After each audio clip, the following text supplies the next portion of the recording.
Hello, Mrs. Simmons here. Just going to do a very quick presentation about Beowulf and the Anglo-Saxons. This is information that you could potentially use in your paper, especially about the Anglo-Saxons. It's your responsibility to find how it shows up in Beowulf, but some of this might be useful for you. If you use this video, please make sure that you do cite it. So first thing, you may not actually use this in your paper, but it's still interesting to go over, and it's the origins of the Anglo-Saxons. How did they get to England? So, they came from Sweden, those were the Angles, from Germany, those were the Saxons, and Denmark, the Utes. They came to England after the Romans kind of left England, approximately 441 BCE, and they conquered the eastern, central, and southern parts of Britain, which you can see in this map. So again, the Romans left, they weren't doing so well back at home, they weren't doing so well controlling England, so they left, leaving room for new conquerors to come in. Now, when the Anglo-Saxons first came to England, they were not Christian. They were pagan. And their paganism was the German form of Norse mythology. So you did have Odin and Thor, just slightly different names. You had Woden and Thunar. Now this is interesting because our days of the week actually come from this. So Woden became Woden's Day, Wednesday, and Thunar became Thunar's Day, or Thursday. And like many pagan religions, they were superstitious, they believed in charms, sacrifices, etc., all in a way to explain the world around them. There were many things that happened that they just didn't understand, and paganism became a way to explain it. So for example, if a huge storm comes through and there's a flash flood in your village, half your village drowns, how do you explain that? Well, for some reason, maybe Thor is upset with us. We did something wrong. And so they try and explain the world through this pagan religion. They were eventually converted to Christianity. There were kings who converted and tried to convince their people to convert as well. There were missionaries who came in, the most notable of which is St. Augustine. And this did lead to many common ideas of Christianity that you'll see through Beowulf, which is giving thanks to God, Christian charity and humility and forgiveness. But although they did convert to Christianity ultimately, their cultural beliefs hung around. Those things don't just magically go away with a conversion in religion. So the next few slides are going to be about their cultural beliefs that didn't particularly change just because of their religious change. So first, their lifestyle. What was their life like? Well, they really lived in kind of tribes and villages, principalities. Eventually they were united by King Alfred, but before Alfred, it really was this village versus this village, or this one small area with maybe a few villages versus this other smaller area with one or two villages. And so a person was loyal only to their local area or to that leader, not to one king way in the distance. It was a much more personal connection with people.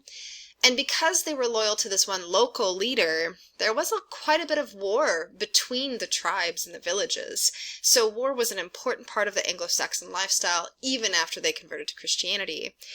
Their villages were very tight-knit because they had to protect one another. This was a dangerous way of living. I don't think we've ever experienced anything like it. We have rival tribes that are attacking you and you're attacking them. There are animals that could potentially hurt you guys. There's a difficulty within this life. You have to make sure that each other is fed, warm, that you have clean water. And so there's that idea of having to protect one another from just the day-to-day parts of life. And then there's also the concept of the unknown. Again, going back to, we can't explain this occurrence, and so we're going to say it's a monster, or that a god is upset with us, or we've upset God himself in Christianity. If you want to learn a little bit more about their villages, I found this kind of neat website that you could check out. I would suggest it. It's a little childish, but it's neat. Gives you some interesting information about what they did to survive. Their ideals, the Anglo-Saxon ideals. Ethics were very important to Anglo-Saxons pre- and post-Christianity. So you have bravery, loyalty, generosity, friendship. When Christianity comes in, there was some humility, which is to be humble, but that was only to an extent, because Anglo-Saxons also really love to boast about their own deeds and accomplishments. Well, my father did this, or I defeated this person on the battlefield. It makes them feel very Anglo-Saxon, so they did boast about those things. They also were really striving to earn fame and success because that led to survival, that led to a little bit of hope in their lives. So they really wanted to be loyal to their leader and to their community. They wanted to be brave and strong, especially in times of war. Success was gained by that loyalty and bravery, and they would get riches from their leader, so their leader would thank them ultimately for their loyalty and bravery by giving them riches and gold and things like that. They would also have bards sing about their bravery. Additionally, they would hearken to their lineage, their family line, because often their father or their grandfather had done something that was really famous, and they want to point out that, hey, I'm related to this guy. So I would be Becky, daughter of David, if my father had been a very heroic hero. That's a bit redundant, but if he had been, I might hearken to that, because then people might treat me with a little bit more respect because of where I come from.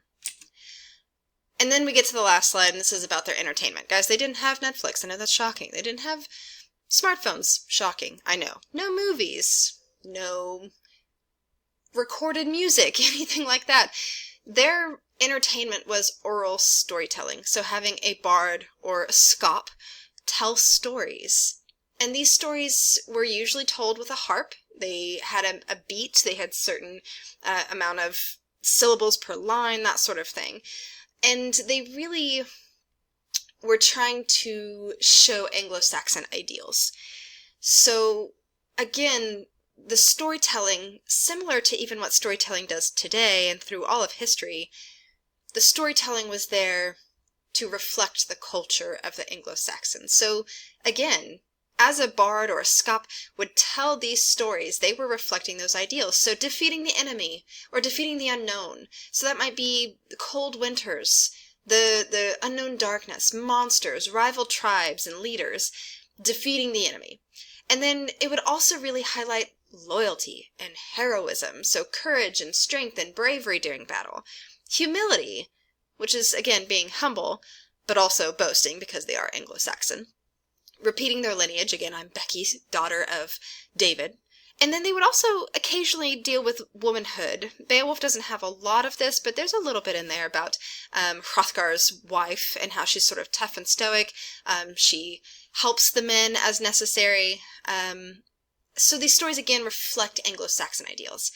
And then I want to end with the idea of what hope did Anglo-Saxons have? They lived a very difficult life.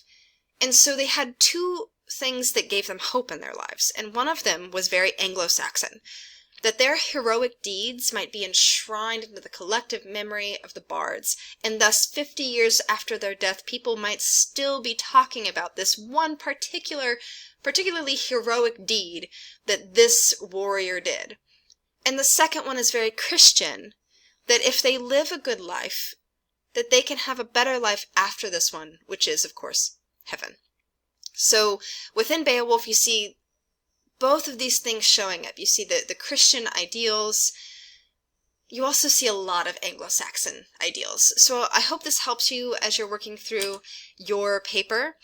I do want to stress again that if you use any information from this video, please make sure that you cite it so that you do not get caught for plagiarism. Okay? Remember, it's an MLA format. If you have any questions, always feel free to email me, rsimmons1@usd259.net. Thank you, guys. Good luck with your project.